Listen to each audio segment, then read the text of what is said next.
Well, it's so good to be able to share with you this morning and wherever you're at, just to connect with you here at Summit Drive and in our online format again. My hope and prayer is that we would just experience the living God together through this time. If we haven't met before, my name is Dave. I'm our lead pastor here. And, we're jumping back into our series on the life of David through 1st and 2nd Samuel, and actually just into the beginning of Kings as well. And we actually put this series on hold last year when everything changed with COVID. We, really felt we needed to pivot even with our series just to focus a little bit differently at the time. But as I was thinking ahead to this spring and I really felt like we needed to pick up and finish what we had started, that God had some really important things for us as a community still to say through this text. And so that we're jumping back into the remainder of the David story, and we're in 2 Samuel chapter 6 today. When we were working through the David story last year, I was also personally working through my own grief. I lost my brother last February, and the David story actually helped me in some surprising ways. Things I think I learned that I wouldn't otherwise if we hadn't been focused on this story within the Bible. And so, my brother, he spoke about his own life, some of his challenges with addiction, and as he was working in a recovery program with Adult and Teen Challenge, here's how he described himself. He says this: God, in his unfailing mercy, sought me out. An addict in this day and age is a life and death struggle, but there is hope because our God saves. That hope is really what he lived in, even when he struggled in his final days. But here's some words that I shared at his funeral, and I thought, it was really appropriate to share again today. I said this: we're studying David's life in our series, and as I've had the chance to reflect on Jordan's life and to read some of his thoughts in his journal, I feel like I'm reading David in a lot of ways. Raw, big questions, big mistakes, big confessions, strong words, some I really can't read out loud on the stage right now, but real, raw prayers of someone who is not playing at faith, but who's wrestling with the living God, just like Jacob wrestled with God in the book of Genesis. See, David's life was not just a model for us to follow. Actually, it would be a bad model to follow if we did. His is a picture of a life when someone actually deals with God. That's where Jordan was. And I suppose that's one thing I will keep with me as I remember my brother. It's to deal with God, and not just ideas about God, but God himself. And now Jordan knows that even more because he's in the presence of the one he loved and who loved him. So that's what I shared as a part of the message, and I just want to reconnect with some of those same ideas with us today. See, my brother kept showing me and those around him what it looked like to deal with the living God. So as we dive back into this series, and specifically in 2 Samuel, where many of David's really big struggles come to the foreground, we need to keep in mind that as we learn this, what we're learning to do through the David story is not to play at religion or niceties, but to deal with the living God himself. And today we'll key in on how David's continuing to learn what that looks like, but we'll also see someone who doesn't. Like somebody who does the opposite of that in our text today. What it looks like essentially to be dead to God, to reduce God to something other than God, less than God. So let's just pray as we begin. Living God, we ask that above all, we would hear your voice as we listen to this text that you inspired to be written in just this way. We want to continue to just come alive to you and to your ways. So use these words to bring us to you and honor to your name. Amen. Well, let me just begin as we start today with a real rough sketch of kind of the overview of where we've come as in the David story. See, first, we find that the people of Israel want a king, and Saul is this big kingly-like figure, and he's appointed to that role. Tall, handsome, but his heart is not really aligned with God's heart. He fears others' opinions more than he fears God or reveres God. And so actually God rejects him as king. But David, this young shepherd boy, he's been chosen by God to be the next king of Israel. David is called a man after God's own heart, a heart of love for God that he develops really in the ordinary ins and outs of his regular life of tending his father's sheep out in the hills, a kind of life that actually prepares him to defeat the warrior giant Goliath. Eugene Peterson, he puts it like this: in the Bethlehem hills and meadows, tending his father's sheep, David was immersed in the largeness and immediacy of God. His praying, singing, his meditation and adoration had shaped an imagination in him that set each sheep, lamb, bear, and lion into something large and vast and robust, into God. See, David had come to see all of his life looking through the lens of this God-soaked imagination. And I think that's a big part of what the David story gives us too as we read it. So David, he's living with this promise of becoming king one day, but Saul, in his jealous rage, he's trying to kill David. He's pursuing him to take his life. And here we see another signal of how David's heart is really after God's, what it really looks like to have that. For David maintains his integrity. He keeps from retaliation or vengeance. He trusts God and God's timing throughout this time, even of being pursued, even of having an enemy trying to kill him. But man, that's got to be a confusing time. And that's really where we left off, was with David still living outside of his home and his territory. He's with a band of these wild men who are discontent, in debt, or otherwise just on the run. But yes, David is still hanging on to the promises that God has made for him. And as we move toward our story today, we find that both Saul and Saul's son Jonathan, a good friend of David's, they're both killed in battle. And so David has been grieving the loss of his good friend Jonathan and of Saul, because he knows that God had an important work for Saul too. He loves him in this interesting kind of a way. And after he mourns, he is then appointed the king over Israel. And he moves the center of this kingdom to Jerusalem. It even gets called the city of David. So David's at home. He's at rest in this new situation, the one promised by God, but he's not really at rest yet.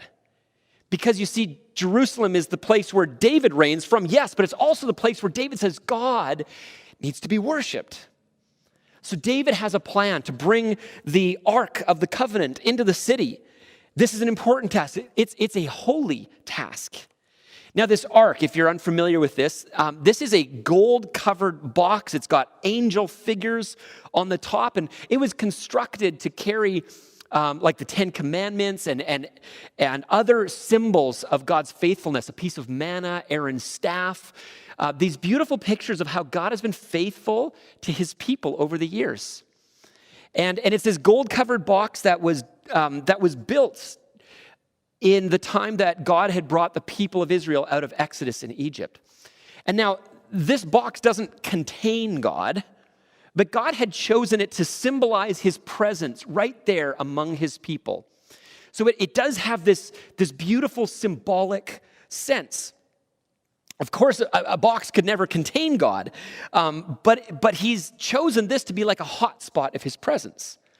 The ark is what is brought into the most holy place in the tabernacle, and then later when the temple is built, this will come to sit at the most holy place in the temple as well.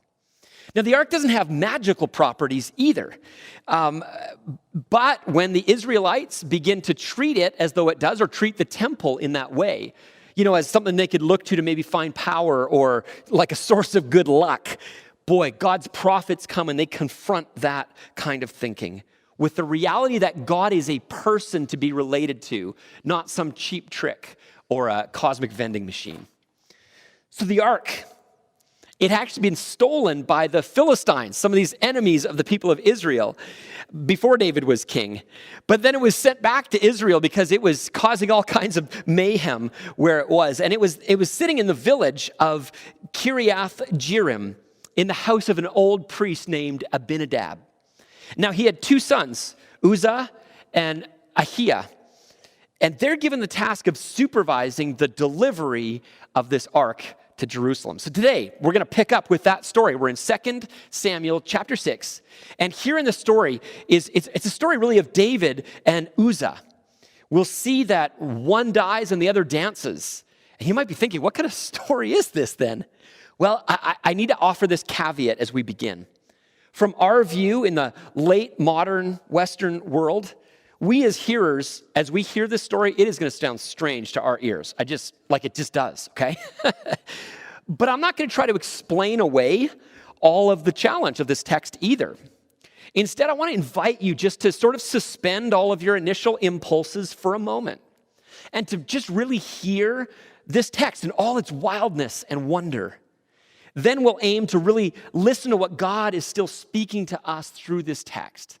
So let's dive in. 2 Samuel 6, verse 1. This first chunk I'm calling God in a box. Uzzah's death.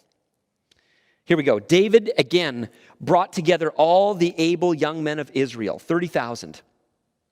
He and all his men went to Baalah in Judah to bring up from there the ark of God, which is called by the name of the Lord Almighty, who is enthroned between the cherubim, those angels I talked about on the ark. They set the ark of God on a new cart and brought it from the house of Abinadab, which was on a hill.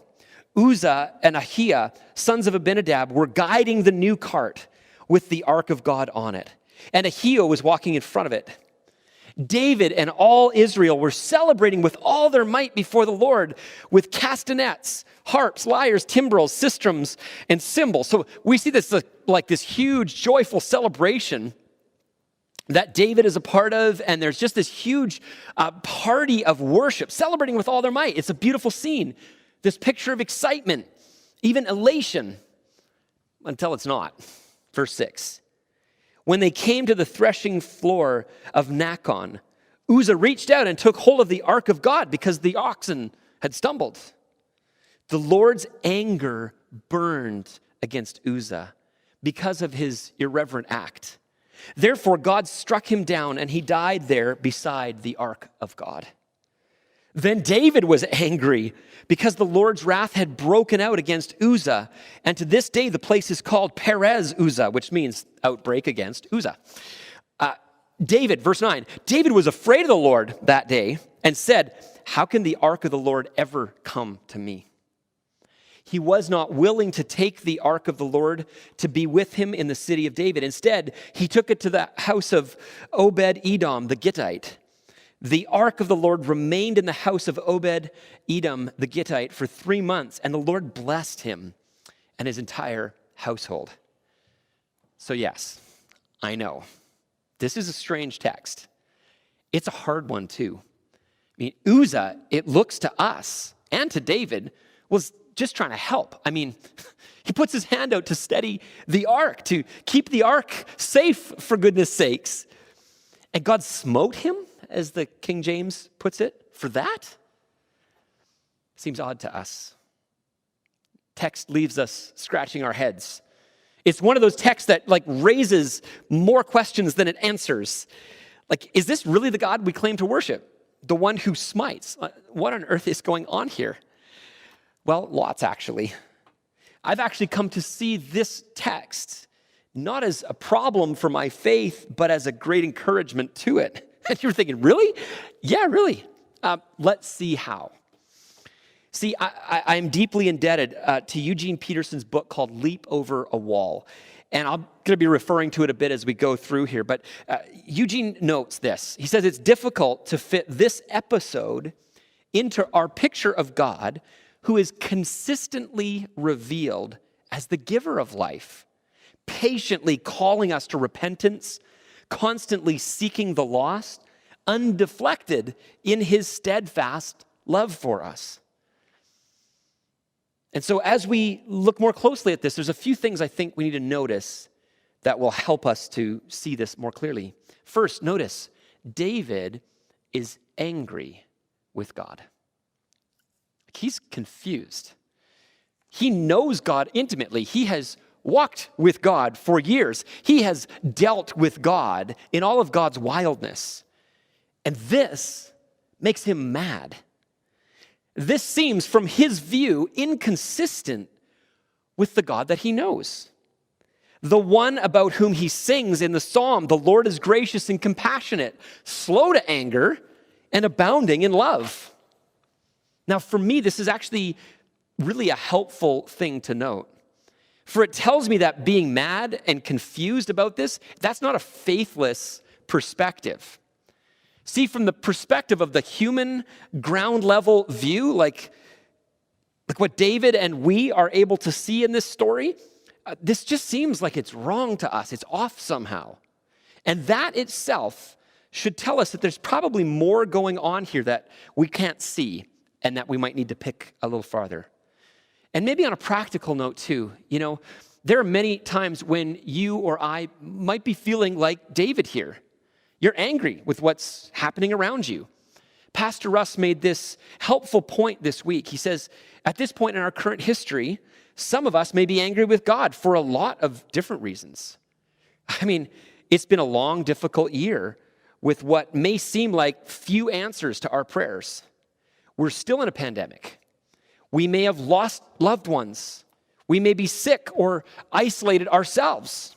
We may have lost jobs or income. These things can make us angry with God, and it's good to be honest about that. David was angry with God, but we don't just stay there. I think that's true. There's going to be moments where we're really feeling that way too.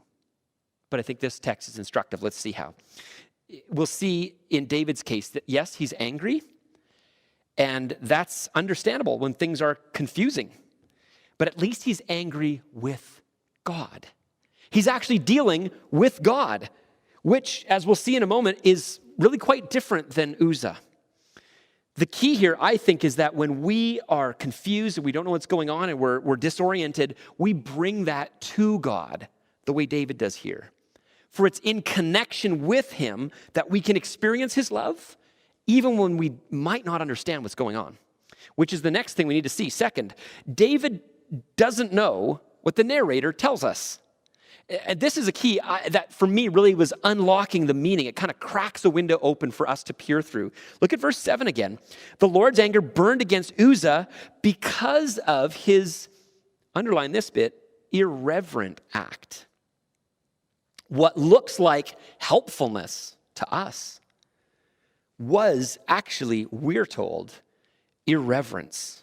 For reverence, well, that's the posture that reveres, that rightly acknowledges the awesome, holy, mysterious, wild nature of God.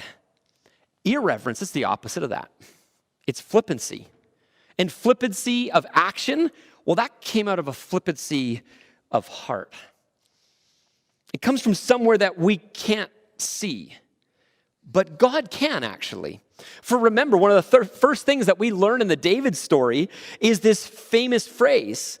You see, it comes when David, the runt of all of his brothers, he's the one that God actually chooses as king. Listen again to what God says to the prophet Samuel. He says this, people look at the outward appearance, but the Lord looks at the heart. That's 1 Samuel 16:7. And so that leads us to our third point here. Just to imagine that there is likely much, much more going on inside of Uzzah. Things that God can see, but David and we cannot. See, in the reality, sometimes the Bible does raise more questions than it answers. But, as Peterson notes, when a storyteller leaves a gap in the story, there's an implicit invitation to fill in the blanks. We're not free to insert whatever suits our fancy. Our imaginations must work within the constraints of the context. But within those constraints, our praying imaginations are given license to take a hand in entering the world of the text and participating in it. Then he notes this. He says, over the centuries, as the Christian imagination has reflected on Uzzah's death, one insight appears over and over again. It is fatal to try and take charge of God. Uzzah is the person who has God in a box and officially assumes responsibility for keeping him safe from the mud and dust of the world. And men and women have been, throughout history, following this same way of life. They've tried to manage or hem God into a neat, tidy, controllable category. When people use the word religious in like a negative sense, it does have a positive sense too, but when it's used negatively, I think that this is what they're trying to describe here. It's a sort of approach to God where we, not he, is really in charge. And that's exactly the point this text is driving at. Peterson, he continues, he says this, in this imaginative context, we can guess that Uzzah's reflexive acts, reaching out to steady the ark as the oxen stumble, this wasn't the mistake of a moment. It was a piece of his lifelong obsession with managing the ark. See, the law of Moses, like those early books of the Bible, they're called the law of Moses, they have clear instruction about how this ark is meant to be handled. It wasn't to be touched by human hands. It was to be carried on poles attached to rings that are part of the ark. But Uzzah ignores, he even defies the clear instructions of Scripture that they've been given in favor of the latest Philistine invention, the ox cart.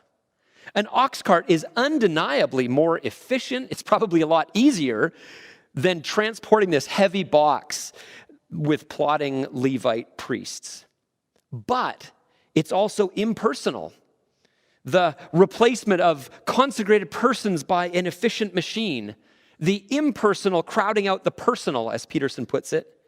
Uzzah is the patron saint of those who uncritically embrace technology without regard for the nature of the holy. So here's where this text helps me and maybe can help you too. Uzzah's approach to God was that God was someone who could be managed, not the Almighty to be revered, trusted, loved, and followed. He wanted God in a box and to keep him there. And when you put God in a box, well, that's not actually God at all that we're talking about. For he can never be boxed in. But we do face the same temptations. Like for many of us, we've come to experience the grace and love of God through Jesus, who sets our hearts free. And in those maybe initial months or years that follow, we just discover the truth of what it's like to finally have Christ at the center of our being. It gives us a new point of gravity around which everything else rotates. We find out that the church, the community of God, is a place of forgiveness and grace and gathering and growth. So there's this freshness. It's like some of those first spring days when it's like it's blowing the deadness out of the winter of our hearts. And we experience that. And then we begin to, get involved in serving God in really meaningful ways, helping other people along to discover who Jesus is and help them to follow him. And then, however, there's the potential for this slide to begin to happen. As Peterson says, we cross a line. We get bossy and cranky on behalf of God. We begin by finding in God a way to live rightly and well, and then along the way we take over God's work for him and take charge of making sure others live rightly and well. Do you see the problem there? What started as aliveness to God, it shifts to a deadness in our spirits. So the warning in this text is against a deadness of heart to God. Jesus calls people that he met who were living in this way, he calls them, this kind of strong language too, he calls them whitewashed tombs. Like the outside looks beautiful. It's whitewashed, it's well kept, the appearance looks like everything's going well. But inside, dead, stinking bones. It's a tomb full of dead men's bones. And Peterson contends, and I think he's probably right, that Uzzah's death wasn't sudden. It was years in the making. The dead works accumulating like dead men's bones within him, suffocating the spirit of praise and faith and worship. If that reading is right, and I think it probably is, then it reminds us that there is no life, not ultimately, apart from being alive to God and in God. So we might be asking, okay, well, where does that leave us now? Where does it leave me now? Where do we go as we hear this warning, as we see the picture unfold? We go to Jesus. We run to the one who ran after us to make us his own forever. You see, Jesus dies and he lives again for us so that we can come alive and experience the hope and healing and transformation that he has as we trust in him. And when we come to him, when we open ourselves up to trust him, he can and will reorient our lives around his love. See, this is a call to love and reverence. Jesus taught us to pray, "Our Father." Man, that is a tender term. But that's followed with this term too, "Hallowed be your name." Meaning, may your name be honored and revered. Hear this beautiful balance, us holding together of intimacy and awe. It's how Mr. Beaver responds to Lucy in the Narnian tale, The Lion, the Witch, and the Wardrobe. She asks, is he quite safe? To which Mr. Beaver famously replies, safe? Safe? Who said anything about safe? Of course he isn't safe, but he's good. In this story,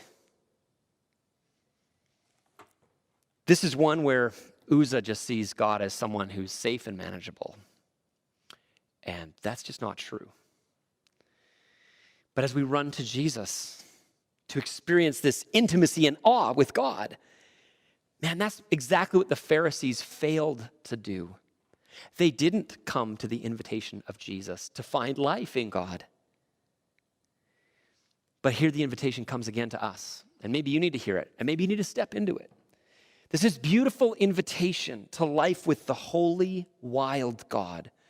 The one we can trust for life, real life, but one who we can never box in or contain or constrain. Yes, David was angry with God, and he was afraid too. For if we're honest, he had a hand in the ox cart fiasco as well. But David's response was still a faith-filled response, because at least he was dealing with God. He was relating to the living God as God. Uzzah, however, he couldn't have been mad at God because he had reduced God down to a box, and you can't be mad at a box. Much of Uzzah's life was lived in a way where he was trying to control God. For him, he had God in a box, except he didn't, and he never could. He was dead long before this incident. David was different, however. Let's see how, and then how this rolls out for us. Let's continue reading at verse 12.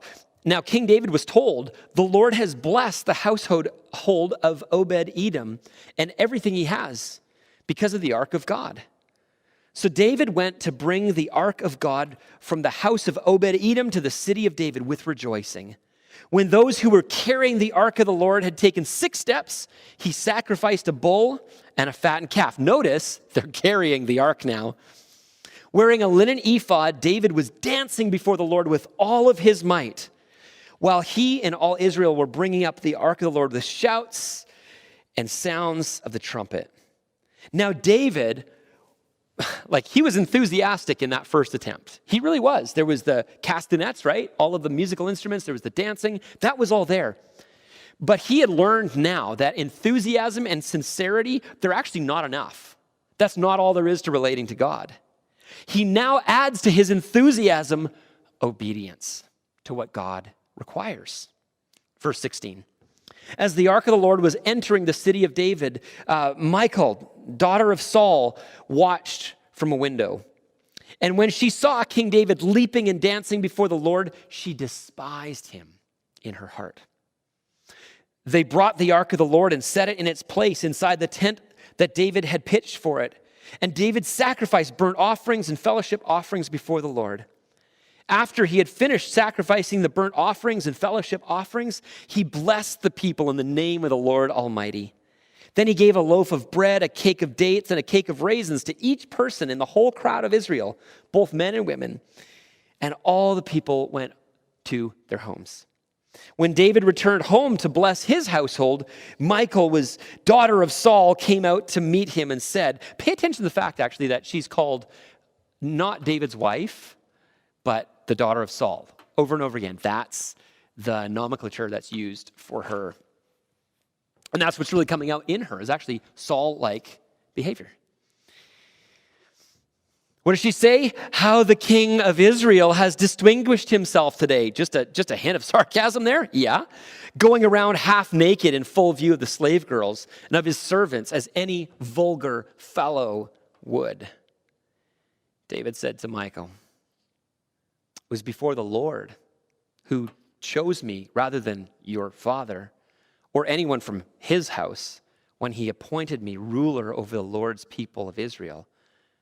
I will celebrate before the Lord. I will become even more undignified than this, and I will be humiliated in my own eyes. But these slave girls you spoke of, I will be held in honor. And Michal, daughter of Saul, see, there's that name again, daughter of Saul, had no children to the day of her death. In David, we get this undignified dance. Man, I find this fascinating. Somehow, I would assume that the fact of the judgment of Uzzah, man, the most natural response might be to start, walking on eggshells, to be more like buttoned down or serious. But David's response, one of joyful celebration, of undignified dance, that throws all caution to the wind. Man, that tells us something that we need to understand about God, that we need to hear about him again.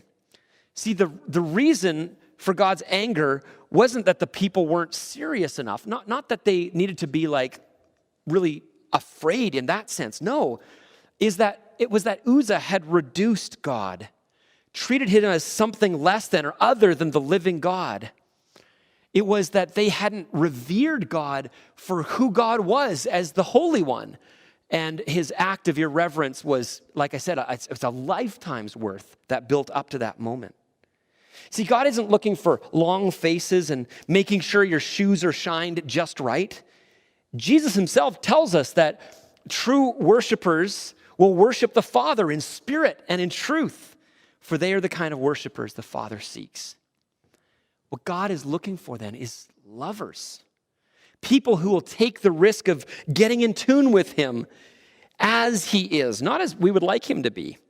And this happens when the Spirit comes in and leads us in truth to know God and love him with our whole hearts. So David dances. Why? Because he's a lover of God. He's open and ready to relate in a spirit and a truth kind of way. The part that David had missed in his first attempt was the truth part. But in this scene, he's learned that part too. He combines a heart full of praise with a desire now for obedience too. Maybe you need to hear the same. This isn't just be more passionate. It's deal with God as God is. David is now open to that. Are you? Now, Uzzah, he's not the only one who experiences this just judgment of God in this scene. For look again at what we see in David's wife, Michal. And Michal, daughter of Saul, there's that Saul daughter piece again, had no children till the day of her death. In this in this setting, in the ancient world and traditional societies still today, a woman's ability to bear offspring, man, that was like a major identity marker. And actually something that the Christian view challenges and changes, by the way. Because of the resurrection of Jesus, we don't need to have children to have heirs. We have a promised resurrection in him. But for her, in this setting, this would have been an incredibly painful reality. As we consider and contrast the response of David, the undignified dancer, we come back to the same hard attitude that we actually see in Uzzah. Scholar Joyce Baldwin notes that Michal would have been very comfortable walking next to Uzzah beside the ox cart, dignified, looking the part of a queen, but utterly distant from God. David shows us a wholly different sort of heart. And we have a lot to take with us from that. Again, Baldwin says it well. David is more concerned to honor the Lord than to foster his own reputation. What do we take from David's even more undignified than this approach? Well, we might read this as having something particular to say about how we actually worship. Like, do we need to start dancing in the aisles when we're actually able to be in aisles again? Not necessarily, but I wouldn't rule that out either. The real question is about heart. David was after God's own heart. He wanted God. He was alive to the living God. And perhaps the big take home is this: he wasn't worried about how that made him look in front of his wife or really anyone else. The way he was living was for the Lord. And I think this maybe speaks a word of challenge to us. For some of us, we might be more concerned about our reputation and maintaining a certain, how we look in front of other people. And that might actually become more important to us than actually being faithful to the living God, to living in a way that maybe is seen by others as being undignified. But maybe you need to hear the encouragement in that. Maybe there's a particular image that you're trying to carry forward to others, but it doesn't jibe with being obedient to God.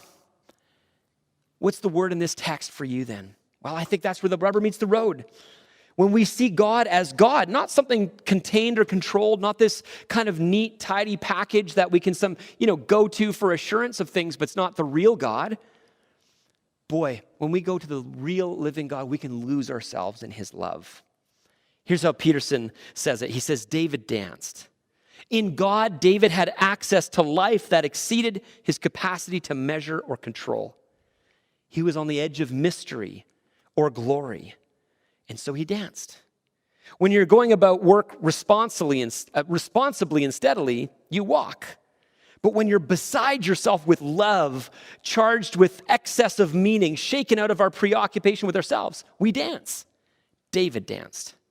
Man, that's where I want to be. How about you?